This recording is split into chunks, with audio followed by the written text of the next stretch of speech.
You made a tweet back on the 22nd of October. You said, quote, right-wing commentators have for years upheld the right to free speech for everyone, even if that speech is offensive to some. We should continue to uphold free speech for everyone, including both pro-Israeli and pro-Palestinian rallies.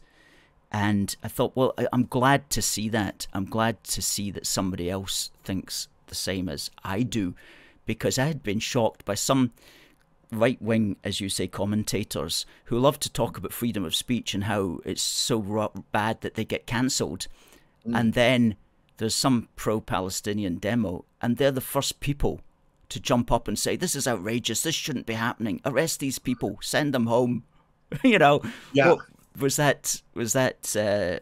What made you No, put absolutely. that out? I'm exactly the same. I found that very disturbing that you had some people I know, you know, in the right wing commentariat space who have been free speech, free speech, free speech. Our free speech has been taken away. We need free speech. We stand up for this.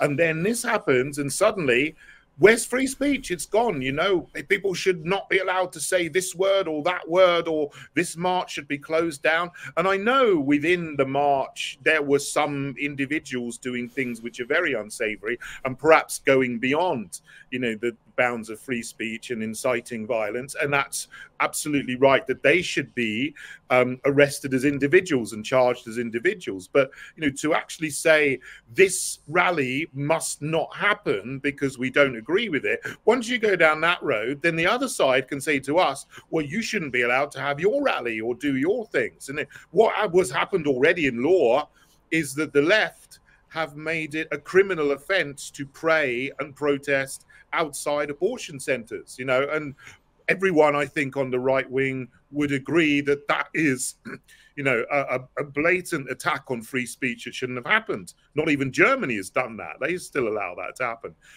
But when we need to uphold the principle, and we always say, even if it's offensive to some people, you should be able to say it, you know? I mean, you don't be abusive.